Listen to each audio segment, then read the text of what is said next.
And of course, the essential lines of facial anatomy that have been more than talked about by Steve and Jim and somewhat by David. And these are the 4 areas of muscle animation, again, that we've touched on in great length, on their depth being very important, the frontalis being superficial, procerus, and then the corrugators being deep. And I think that's one of the most important to understand, because it can really come back to haunt you when you're if you don't inject them deep, and you'll get compensatory brow depression if you're really getting the frontalis rather than corrugator, and that's certainly been the mistake I've made very frequently when I first started injecting glabellar frown lines. And I'm just going to talk a little bit about glabellar, then we'll get to lateral canthal, and then some of the bunny lines which have been touched on by Steve. And again, there's no particular common site injection, but certainly going deep on these lateral areas if you're going to truly get the corrugators, and then there's more superficial if you're going to come and get the procerus, and it's a minimal amount of the procerus. And then this is just to point out the fact that it can actually disperse up to 3 centimeters, and obviously it's of diminishing returns as it goes from the epicenter of the needle injection.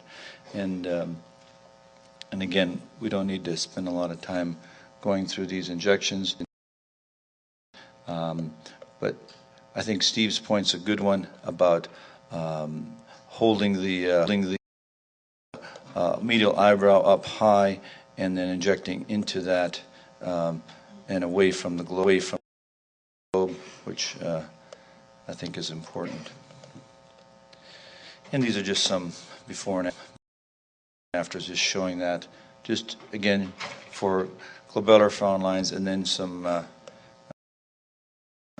shaping. Again, I tend to do a few more injections, especially medially. That obviously helps to keep the eyebrow balanced, and then deep laterally, so that you're getting your corrugator effect on the right edge, and then just a smoothing effect on the frontalis. I know that those anatomy shows how the frontalis splits out, but I really think that you need to do a blending effect in the central forehead when we talk about that. If you don't, then you get some, I find that I've gotten some dyskinesias. So just some more examples, and we'll go through that since we've already talked about that.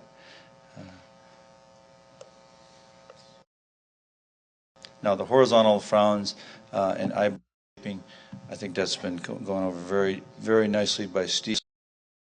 I probably do a few more injections, and again staying in the upper 2/3 of the eyebrow, because the frontalis is more superficial there, and that gives you some nice shaping, but also allows you to soften the right edge, and all those things I would agree with. I think that, you know, the illusion of giving correction of asymmetry is important. I don't think you can totally correct some of the asymmetries, just like you can't correct them totally with surgery, but at least if you understand the anatomy like we've talked about, I think you can give some very nice shaping results in these patients, and really talk to the patient about it. I think a lot of these patients, they may like a higher peaked eyebrow necessarily. So, you know, the last thing you want to do, especially with Botox, is to take away something they've really enjoyed. So I think that's really important, and I think the best thing has been is in the repeaters. That's why it's good to have a graphic chart of what worked last time, and if they liked what you did last time. Some patients want to have their right edge gone in their forehead, especially the males. So they don't mind having the brows down a little bit, but if you do that to some females, females. That really looks funny. And also the males don't like their eyebrows peaked. That really is very bad. And so you need to just keep that in mind. So you basically listen to the patient, and you go for a more balanced rather than a paralyzed look.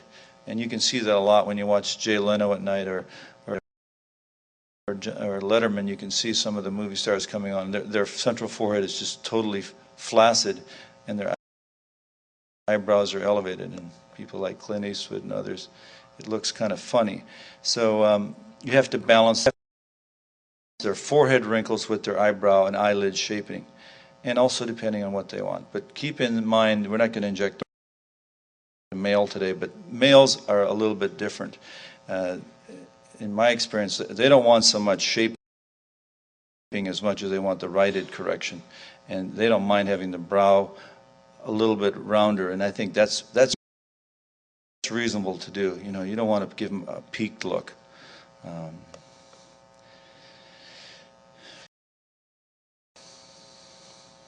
Again, this is a patient that I think I do centrally. I will inject this frontalis a little bit more superficially, and if you look at the anatomy, that this would be some splaying, but really I think you do get some cross effect between the frontalis, so you need to inject all the way across to get some smoothing of that forehead. And she also had her glabellars done as well. Her corrugators medially deep and then superficial centrally.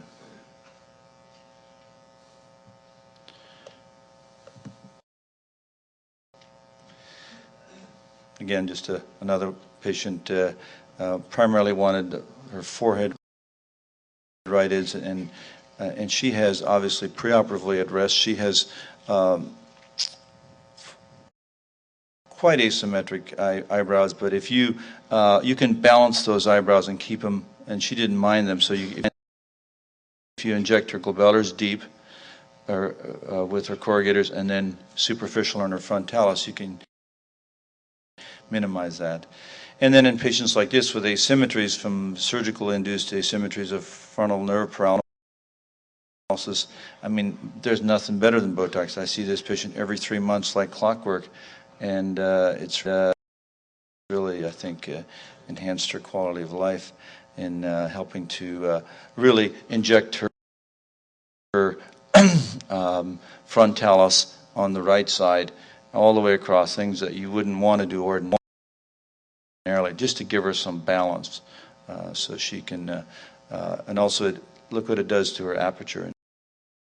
You know, of course, she's already got some ptosis, but also by bringing this injection down and also immediately you can help soften her eyelid aperture imbalance. Now, what about lateral canthal rightids? And again, Steve went through that quite well. I think the biggest thing in my experience has been this is where they get the most bruising and ecchymosis. So I ice these down in my practice, and I transilluminate them and use small volume superficially, 0.3 cc's, 5 to 7.5 units, and again, as you go further up, then you get more accentuation of your lateral eyebrow, and that you may or may not want, as we'll see in many patients here. Keeping in mind again, you know, that it does transgress up to 3 centimeters, and I do it in a Blake injection, and I think it's good to stay away from, you know, away from aiming it from the eye, but also transilluminating them. It's good to have a good light here. I don't know how good a light we are. You can avoid a lot of the blood vessels. This is where I get the most of the ecchymosis if I get it. But if I ice them, transilluminate them, I think it's a lot better to do that. And those are just small little things, and so in general, more diffusion, deeper injection, a little bit higher volume, more superficial, less diffusion. So I tell the patients that this is the first thing they'll get back is this, then they'll get the glabellars, then they'll get the foreheads back. they like the lateral canthal and the crow's feet, obviously, the best. And again, I don't ordinarily mark them,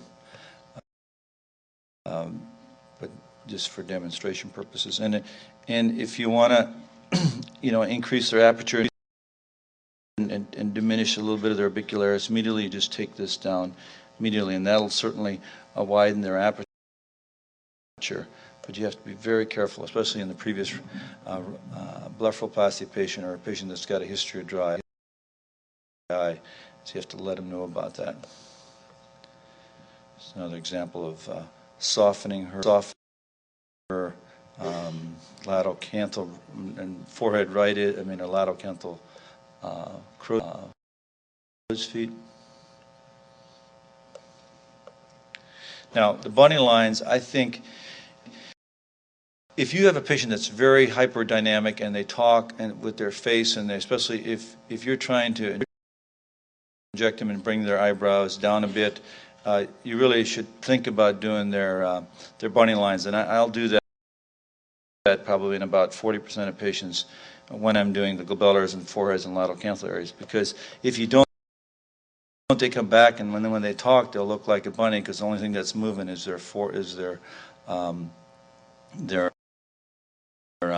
procerus and their nasalis muscles. So, and again, these are superficial, so you want to balance those hyperdynamic muscles, and with superficial injections, small volumes, and then staying high. So obviously, if you don't get the depressor angulae nasal, then you'll drop the one side of the lip, and that won't be very aesthetic.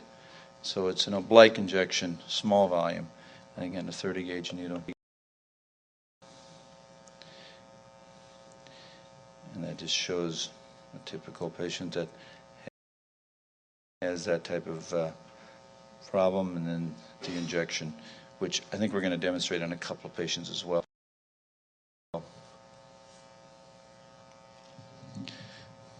And I'll probably use about 5 units max on these patients. 5 units, yeah, total. Doesn't take much for the procerus. And in an ethnic patients, I find that I have to do a little bit, especially if they have thicker skin. It takes a little bit more volume till they become acclimated. In the first, usually I'll use 50 units in the forehead, glabellar, bunny lines, lateral canthal area. But in an ethnic patient, it takes me probably 60 or 70 units. And I don't know why. I think probably just because of the skin is thicker.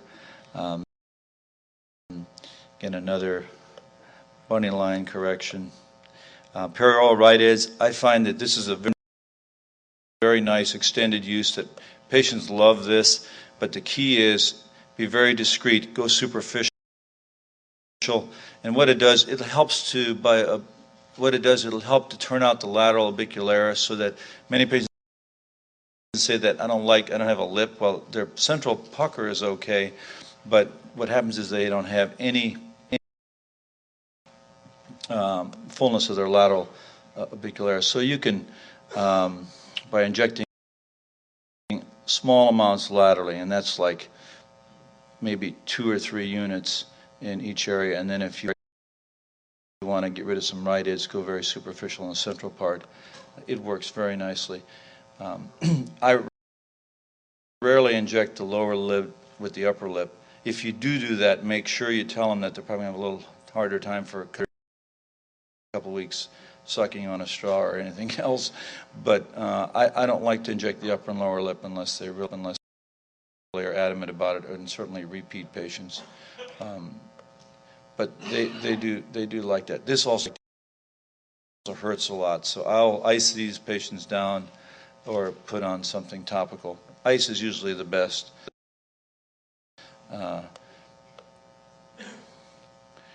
And like I said, I usually don't like to do it on patients that inject the first time, because they'll remember you for this. So, and these are just some examples of pre and post. It helps to just bring out this lateral part of the upper lip commissure and soften their rhytids. And it gives the illusion out. Also, it'll change their smile a bit, because it'll give the also by like some pseudo lengthening of their upper lip. So it's kind of a nice little way to help give a little bit of an illusion of having a fuller upper lip area.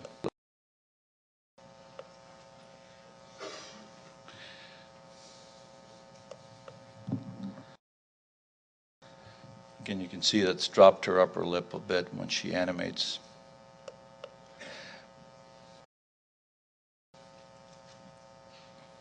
And then platysmal bands, I think it's got limited use.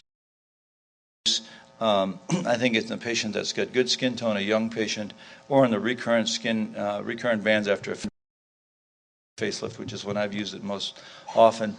I think it works quite well in those patients. And the key is multiple sticks. You pull the muscle out, hold it, and inject it in that area. 2.5 units in each of those areas, and I'll usually do no less than 3 or 4 injections in each band, and that works quite well.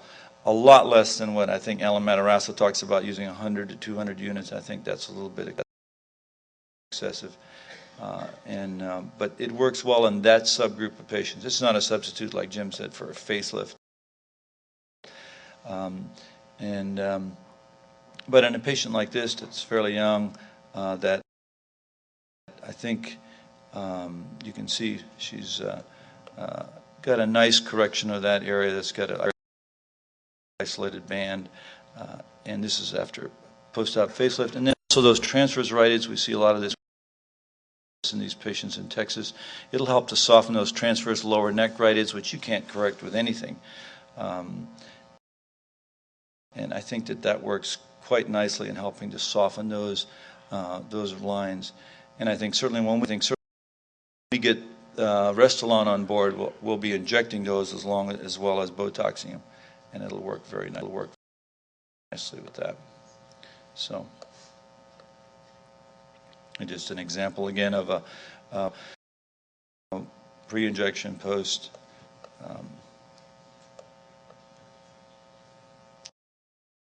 Animating. These I find take a little longer than 7 days to get the full effect. So just again, tell them so they don't wear you out about the immediacy of this. Again. So, and I think I would limit it to those subgroups: young patients, good skin tone, and redo patients. I think those are very good to help soften it. I think the adjunct use makes sense. Certainly, we've been talking about and doing it in laser patients for a long time. It helps to, make sense that if you paralyze the muscle long, or if you've done any resurfacing, including a chemical peel, I like to do it intra-op, and then about 2 months out post-op. I think intra-op injections probably don't last quite as long, especially if you're operating in that area. But that way the patient won't have that additional stick. But it does, I think, enhance your long-term results. So, injecting it in the lateral canthal areas and doing resurfacing in those patients, and certainly in patients like this as well, I think it helps to augment their results and allow for more paralysis, so you get more dermal scarring and healing. And certainly in a patient like this, anything can help, including resurfacing, the facelift, and also Botox, just Botox to enhance their overall result. And in soft tissue augmentation, same thing. The biggest problem with any filler is that with the dynamic action of the muscle. And Alloderm is what I've used for almost 5 years, and it's really you can augment its effect by causing paralysis of part of the muscle, and the reason it goes away in 9 to 12 months is because the orbicularis is such a strong muscle. In contrast to the nose, it stays a long time because there's very little muscle action in that area. So it's a good adjunct when you're using alloderm, like these patients are all alloderm patients that are all between 9 and 12 months post-op that have had potentiation of their results with Botox. So the key is, do you get improved duration, improved aesthetic results? I think the biggest thing you can do is if you listen to your patient and graphically portray what worked on them, what they liked before, basically they come in and say, I like the shaping, or I want my eyebrows flattened. That's on my little data sheet, and that really helps. Yeah, and we're going to move along here since I got about 3 minutes. So Steve touched on this. Do you get a longer term effect with less dosage? I think the short answer is I think yes, you do, and long term is after probably 1 or 2 years of injecting it. I've not had any tachyphylaxis. Certainly that, as Steve mentioned, is physiologically very possible. This is the post-op care. It's very simple. I like them not to have aspirin or Advil before, obviously. Most of the time that's not an issue. I've injected patients even that have been on Coumadin. No strenuous activity, hour and a half. That's really, by 90 minutes, it's bound to the postsynaptic densite. You can have them do anything. They can do anything. They can makeup, skincare, anything, IPL, that's not an issue, I think. So, when we first started doing it, it was like 8-10 hours, so it's pretty simple. Let's just briefly summarize and talk about asymmetries. And again, make sure, ask the patient which asymmetry you'd like to correct and how much of it you'd like to correct. And certainly, as you've seen, this could be a Botox asymmetry, and obviously if it is, you can certainly correct it like we did in this patient by bringing her frontalis down in the lower aspect by injecting the frontalis in that area, so you get offsetting by your powerful orbicularis. Eyelid ptosis, this is a patient of mine that I actually, when I was beginning to inject him, I not only flattened her eyebrow, but I also give her a little eyelid ptosis. And that's really from going too far laterally, and also superficial and deep. And certainly what I did is by injecting too close to the eyebrow in the central port, I gave her a little bit of eyelid ptosis and eyebrow ptosis. And you can correct that at least temporarily. I think Nafgon A, of course I called Steve Fagan when that first happened, and Nafgon A works great. It's over the counter. It's pretty innocuous. You can put in a couple of drops every 3-4 hours. Vasicon A is actually very good. It's probably twice as powerful. So I think those are the two most common ones that I would use. And just tell them it's going to, probably subside within about 3-4 weeks. And that's really all you really need to do. And that's only happened to me one other time in the last several years. Puckering, and then, if you do asymmetric injections, you can have an asymmetric result, so be careful of that. I really, like I said, try and limit the amount of upper and lower lip. I love doing the upper lip. The upper and lower lip together, I think, certainly as you're starting out, probably something I wouldn't recommend. Flattening the eyebrow, I've already talked about, and this is the lady I showed earlier. Again, that's really from too much superficial injection, too close to the eyebrow by weakening your frontalis, your elevator, and then allowing your corrugators to overpower it. And then, of course, excess eyebrow elevation. Again, that can be fixed quite easily by dropping it, by injecting along the frontalis laterally. And then that flattened, paralyzed look, I think this is the type of patient where if you do that, then you need to go back and then inject your antagonists and allow the frontalis to bring it up, knowing full well that they're going to have some residual rhytids in here. And that's the compromise that you have to talk to them about.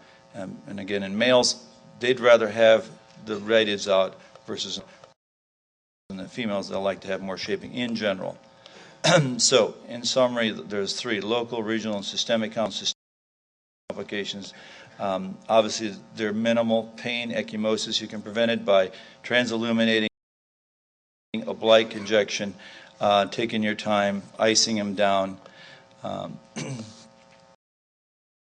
all those things. Slow injection rate, pre and post-op treatment with ice, and then changing your needle. Sometimes in patients that have really thin skin, I'll change the needle halfway through their injection, even with 1 cc. So that summarizes the problems we've talked about. Lip asymmetry, and Jim talked a little bit about that. If you inject your zygomaticus major, that can cause you the biggest problem with asymmetry. Now, dysphagia, I've read several case reports on dysphagia, and obviously that's some way too deep injection, into your strap muscles, and that's why you pick up the Platysmal. Albumin allergies, rare. Lower limb anaphylaxis, rare. There was one case, I think, in the prelim trials like 20 years ago with Allergan, where there was a respiratory arrest, but actually that never has truly been documented to be related to Botox. Doesn't make sense. So in summary, I think it's an excellent adjunctive treatment in facial management that should be an armamentarium of all board-certified plastic surgeons. Thank you.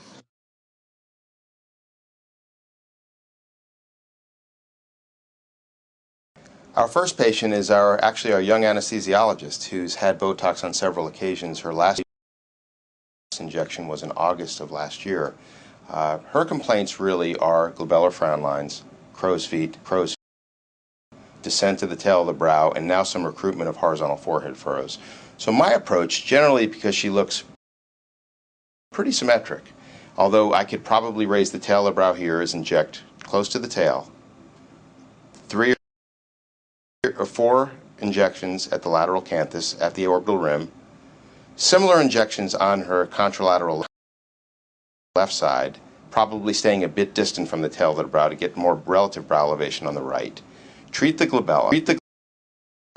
And one of the reasons and technique to treat the glabella, since I like her medial brow height, is deeper injections to the glabella, because I'm going to then